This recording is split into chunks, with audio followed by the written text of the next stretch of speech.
வணக்கம் friends, welcome to moms அடுப்பாங்கரை. இன்றைக்கி நம்ம பார்க்க போகிறது அவல் வச்சு கட்லெட் பண்ண போகிறோம். அதுக்கு முன்னால் என்னோடய சேனலை ஃபஸ்ட் டைம் பார்க்குறவங்க சப்ஸ்கிரைப் பண்ணிக்கோங்க. பக்கத்தில் இருக்க பெல் ஐக்கானை கிளிக் பண்ணிக்கோங்க. அப்போ தான் நான் போடுற வீடியோ உங்களுக்கு நோட்டிஃபிகேஷனாக வரும். இந்த வீடியோவை ஸ்கிப் பண்ணாமல் பாருங்கள், அப்போ தான் புரியும். இதை எப்படி செய்யலான்னு பார்க்கலாம் வாங்க. அவல் ஒரு கப்பு எடுத்து அதை க்ளீன் பண்ணிவிட்டு ஒரு 3 டைம் கழுவிட்டு ஊற வச்சு ஒரு 20 நிமிஷம் ஊற வச்சுருந்தேன். ஊற வச்சு நல்லா ஃபுல்லாக ஜல்லடை வச்சு வடிகட்டி தண்ணியெல்லாம் சுத்தமாக வடிகட்டி எடுத்து வச்சுக்கிட்டேன். அந்த அவல் அதை நல்லா பிசைஞ்சு எடுத்துக்கலாம்.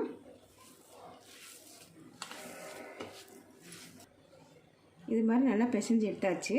இதில் 2 உருளைக்கிழங்கு மசிச்சு வச்சுருக்கேன் வேக வச்சு, அதையும் சேர்த்துக்கலாம். வெங்காயம், ஒரு வெங்காயம் பொடியை நறுக்கி எடுத்து வச்சுருக்கேன், அதையும் சேர்த்துக்கலாம். மாங்காய் பவுட்ரு ஒரு 1/4 ஸ்பூன் சேர்த்துக்கலாம்.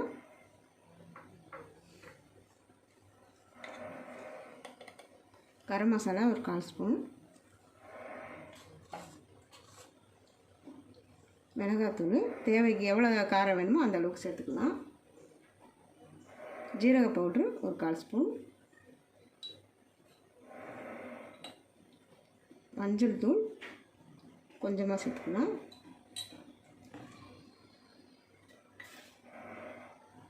இதுக்கு தேவையான அளவு உப்பு சேர்த்துக்கலாம்.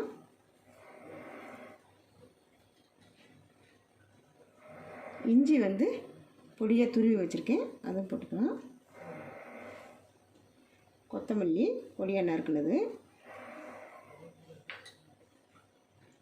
பச்சை மிளகாய், ஒரு பச்சை மிளகாய் எடுத்து பொடியாக நறுக்குனது.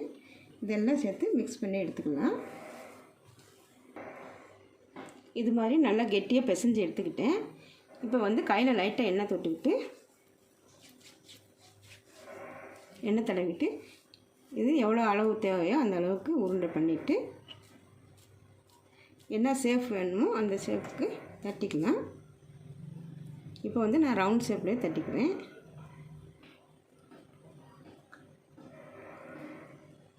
இந்த கார்ன்ஃப்ளாக்ஸ் நான் பவுட்ரு பண்ணி மிக்சியில் போட்டு பவுட்ரு பண்ணி வச்சுருக்கேன். அதில் லைட்டாக டிப் பண்ணிக்கலாம்.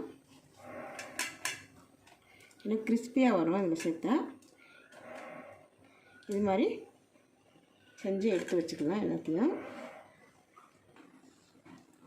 இது மாதிரி எல்லாத்தையும் ரெடி பண்ணி எடுத்து வச்சாச்சு. இப்போ ஒரு ஸ்டவ் பற்ற வச்சு ஒரு பேன் வச்சுருக்கேன். அந்த இதில் கொஞ்சமாக எண்ணெய் விட்டுருக்குறேன். எண்ணெய் சூடு ஏறட்டும். எண்ணெய் சூடு ஏறிடுச்சு. இப்போ ஒரு பீஸாக அதில் சேர்த்துடுங்க.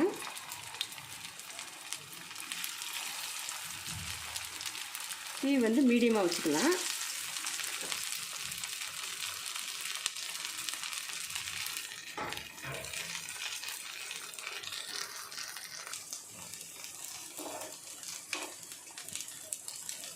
இது ஒரு பக்கமாக செவந்துட்டுருக்கோம். இப்போ திருப்பி விட்டுக்கலாம்.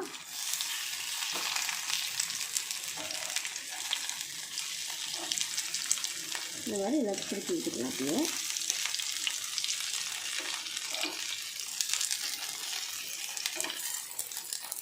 இந்த பக்கமும் நல்லா வேகத்தை செவக்க.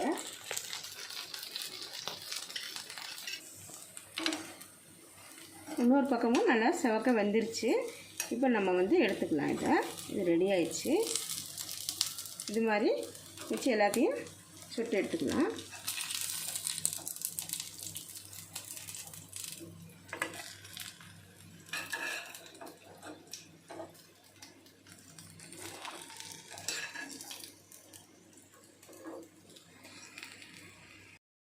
அவல் கட்லெட்டு ரெடி ஆயிடுச்சு.